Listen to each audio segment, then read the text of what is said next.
Merhaba, hoş bulduk. Nasılsınız? Elinize sağlık. Sabah erkenden başladınız. Sağ olun, teşekkür ederim. Elinize sağlık. Sağ olun, görevimiz ne demek? Başka işimiz bu. Allah razı olsun. Güle güle çalışın. Allah razı olsun. Biz çalışacağız, vatandaşın... Rabbim can sağlığı versin, tek çalışacak başkanım. Allah razı olsun. Sağ olun. İyi, çok. Allah kolaylık versin. Allah razı olsun. Güle güle çalışın. Alt taraftan mı geliyorsunuz? Evet. Merkezde başkanım. Bittikten sonra ben de anam geçiyorum. Bir şeyde sadece muhtarımızın arkası kaldı, bitti. Tamam. Bitecek şimdi birazdan. Muhtarım tarif etsin. Bitirelim.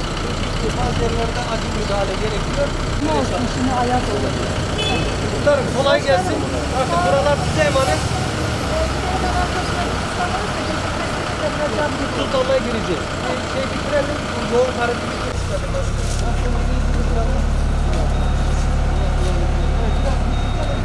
Daha rahatsız olsun.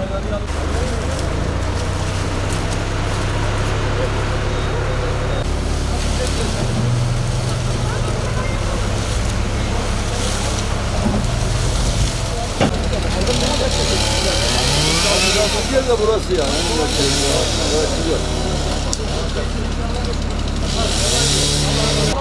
Sokak karayasın. Temizleyeceğiz inşallah. Tamam, inşallah bugün bitsin. Evet, Ama bitirelim karı. İnşallah. Peşinde tuzlamaya geleceğiz. İnşallah başkanım. Hadi bu karı Allah kolay gelsin. yardımcınız olsun. Uzun bir zamandır böyle güzel kar yağışı olmadı. Hamdolsun dün öğlen saatlerden itibaren çok güzel bir kar yağışımız oldu. Hamdolsun tabii ki kar yağışıyla beraber belediyelerin de sokak temizleme, kar temizleme, kar küreme, tuzlama işleri başlıyor.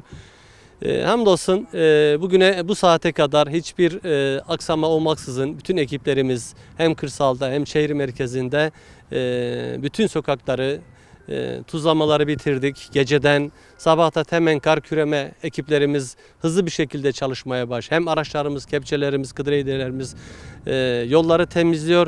Öbür personelimiz de kaldırımları temizliyor. Bizler de geceden beri arkadaşlarımızla birlikteyiz. Bugün şu anda da Yıldıztepe mahallesindeyiz. Burada da muhtarımızın eşliğinde operatörlerimiz iş makinesiyle sokak açma çalışmalarını devam ettiriyorlar.